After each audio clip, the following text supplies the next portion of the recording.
Shalom, povo lindo que vai morar no céu. Boa madrugada, bom dia, boa tarde, boa noite. Que Deus abençoe poderosamente a sua vida. Derrame bênção sem medida sobre ti. Uma bênção que enriquece, não acrescenta dores. Não uma bênção de acúmulo de bens, uma bênção humanamente falando, mas não, que as bênçãos dos céus, que é uma saúde, né, mental, espiritual, física, um equilíbrio esteja sobre a sua vida. Andar com Deus se baseia em você ter uma vida diferente, você ter a plenitude em todo o tempo. Estar com Deus é você estar sim em meio a guerras, estar em meio a aflições, porque isso não estamos isentos, mas em meio às guerras, em meio às situações, em meio às circunstâncias, o Senhor, Ele está conosco e nós conseguimos, né, nos manter plena em meio aí às situações. E é muito bom poder estar aqui compartilhando a palavra com você. Hoje, Oséias capítulo 5. Seja bem-vindo, bem-vinda a mais um devocional. Já deixa o seu like, compartilhe a mensagem, convide amigos para poder fazer um grupo de estudo. E aí você compartilha o devocional lá, pede para cada um colocar o versículo que mais chamou a atenção. Comece a fazer algo que de fato vai fazer a diferença na sua vida e na vida de alguém. Se mova, porque nesse capítulo nós vamos ver que aquilo que você semeia, você colhe. E a Bíblia em si, ela fala muito sobre isso. Em diversas passagens bíblicas a gente vai ver essa concepção, né, da colheita, daquilo que você semeia, você colhe. Então é uma lição, né, que a Bíblia ela nos traz e ela vem o tempo todo enfatizando isso. E se Deus, né, ele enfatiza isso, é porque de fato isso é importante, né? E nós estamos o tempo todo semeando na vida de alguém. Talvez a gente não esteja fazendo diretamente, mas indiretamente as nossas ações e atitudes refletem no outro, ou de uma forma positiva ou de uma forma negativa, mas fato é que toda ação gera uma reação. Oséias capítulo 5, vamos orar? Querido Deus e amado Pai, glorificado e exaltado és o teu santo nome. Senhor, eis a tua palavra que é tua, não minha, não de homens, palavra que foi escrita por inspiração do Espírito Santo de Deus. Senhor, revela a nós o que há nas entrelinhas, fala poderosamente aos nossos corações. É o que nós te pedimos e já te agradecemos. Em nome de Jesus, amém e graças a Deus. Diz assim o texto bíblico de Oséias: repreensão contra sacerdotes e príncipes. Ouvi isto, ó sacerdotes, escutai, ó casa de Israel, e dai ouvidos, ó casa do rei, porque este juízo é contra vós outros, visto que fostes um laço em Mispa e rede estendida sobre o Tabor. Bom, é importante a gente lembrar que no capítulo anterior, o versículo 6, muito conhecido, né, ali nos trouxe o seguinte entendimento, que o povo estava sofrendo por falta de conhecimento. E essa é uma realidade dos dias atuais também. Muitas pessoas sofrem porque não têm o hábito de ler a Bíblia. Ela acaba ali sempre ficando à mercê do que o outro fala.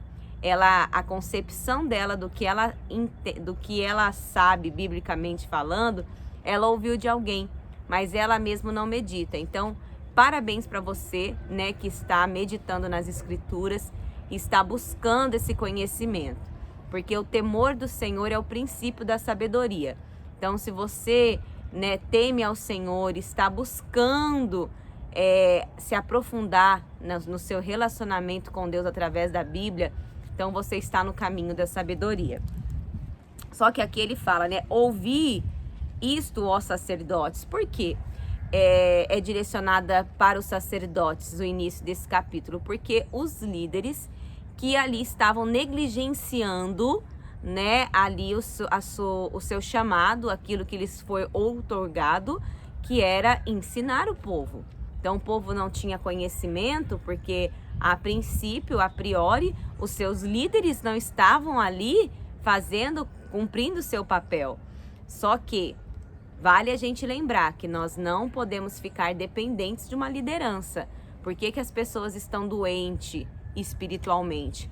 Porque se alicerçam numa liderança, quando na verdade o nosso fundamento, o nosso alicerce tem que ser Cristo.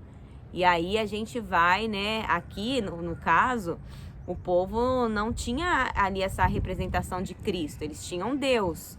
Só que para se relacionar com Deus era por intermédio do sacerdote. Então veja a dificuldade, né? Então era preciso que esse sacerdote assumisse o seu papel e o exercesse com, né, da forma que devia ser feito. Então esse juízo, né, que está aqui logo no versículo 1, que é um versículo que nos traz muita informação, esse juízo iminente de Israel começaria então pelos sacerdotes e o rei, as duas autoridades principais da aliança. Por quê, né? O fracasso dos líderes de Israel afetou negativamente o povo.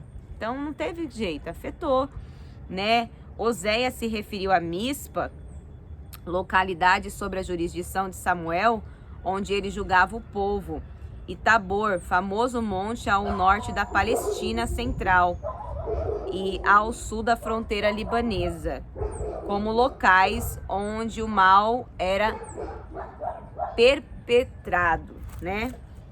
Então, dando continuidade à leitura, diz o seguinte: na prática de excessos, vós aprofundastes, mas eu castigarei a todos eles.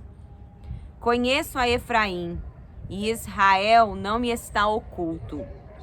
Porque agora te tens prostituído, ó Efraim, e Israel está contaminado. Particularmente quando a gente medita nesse texto e a gente ouve, né, essa frase, né, conheço a Efraim. É como se Deus estivesse falando assim: Ana Paula, eu conheço a Ana Paula, eu conheço, né? Ele se refere a mim e a você com intimidade. Quando ele diz, conheça a Efraim, e Israel não me está oculto. Então o Senhor nos conhece. E as nossas ações e atitudes não estão ocultas diante de Deus. Então muitas das vezes a gente age como se esconder algo de uma pessoa fosse mais importante do que ali a gente não praticar o mal com o intuito de ali não ofender a Deus. Porque não adianta, não tem como fazer algo escondido do Senhor, né? É tolice, mas a gente tem essa concepção, não, mas ninguém tá vendo, Deus conhece o meu coração e Deus não vai me condenar por isso. Mas, né, gente, é um pensamento muito errado, né? Ah, Deus conhece, é como se a gente quisesse que Deus fosse o nosso cúmplice, né? É uma coisa assim até sem sentido, sem nexo, é como se... E nós agimos assim. Nós agimos como se Deus fosse o nosso cúmplice e, na verdade, Deus ele não compactua com o pecado e ele não está disposto a nos acobertar, né? Então, vale a pena a gente pensar e refletir um pouco a respeito disso. Versículo 4, né? O seu proceder não lhes permite voltar para o seu Deus, porque um espírito de prostituição está no meio deles e não conhece ao Senhor. Um espírito. Você sabia que existem espíritos que são espíritos malignos que influenciam as pessoas? Espírito de prostituição, espírito de bebedice, espírito de pombagira. Existem espíritos terríveis que influenciam as pessoas. Mas como que esses espíritos encontram essa legalidade para poder agir? Quando a pessoa ela não busca nada.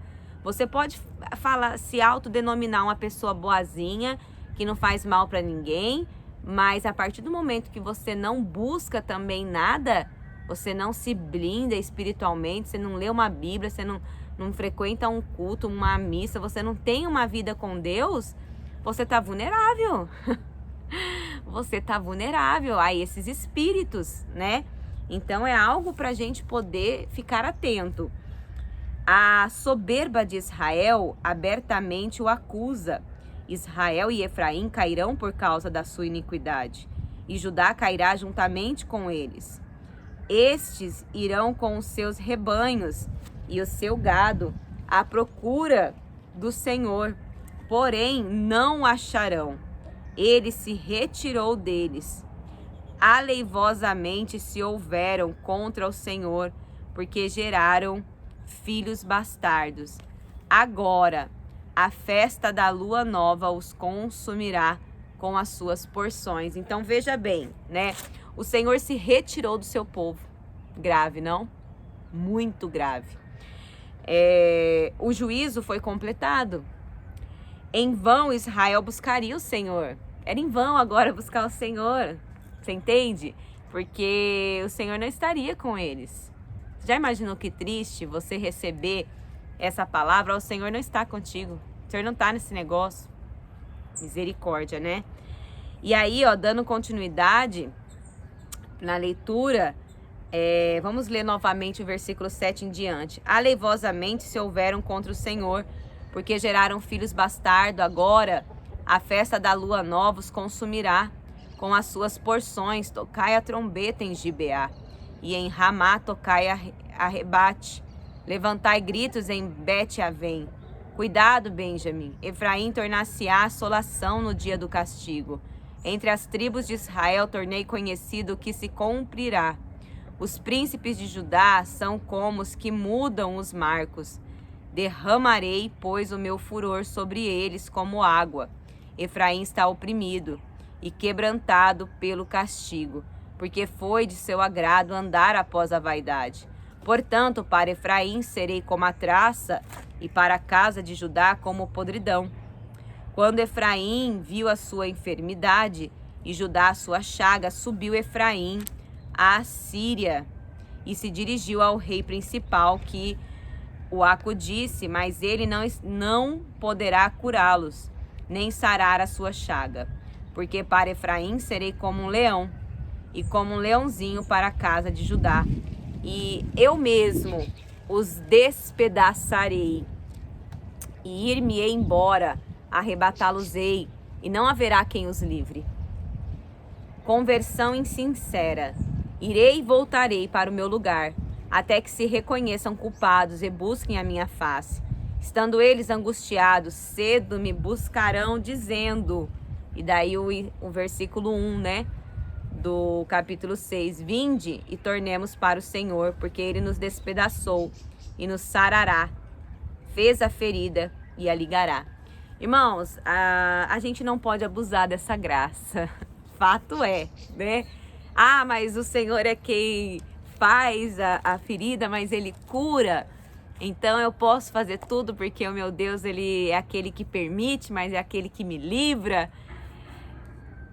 É difícil, né? Nós, seres humanos, nós somos tendenciosos, não adianta aprender aquilo que é favorável a nós. Só que em relação à palavra, né, em relação à nossa vida espiritual, à nossa espiritualidade, nós precisamos não estar nesse jogo de barganha, porque isso não vai ser bom para nós no final do dia. Então, seja sincero consigo mesma. Tenha uma vida com Deus, não brinque de ser cristã, de ser cristão, mas tenha assiduidade na sua busca, na sua entrega, sabe? De fato, transforma a sua vida, o seu viver. Comece a andar em concordância com a palavra e as coisas com certeza vão melhorar, vão mudar para melhor, com certeza. Amém? Querido Deus e amado Pai, glorificado e exaltado és o teu santo nome. Obrigado por este capítulo maravilhoso. Obrigado, Deus, por nos instruir, por nos direcionar, por ser conosco. Obrigado porque até aqui tem nos ajudado, Senhor. Pai, nos dá um dia de bênçãos, um dia de vitória, um dia de conquista para aqueles que vão dormir, estão buscando na madrugada, que o Senhor esteja com esse irmão, com essa irmã, dando sono dos justos, e que a tua graça, Pai, abundante, possa estar sobre as nossas vidas, não só hoje, mas todo sempre. Amém e graças a Deus. Aleluias. Lâmpada para os meus pés é a palavra do Senhor e luz que clareia o nosso caminho. Que Deus abençoe poderosamente a sua vida. Shalom.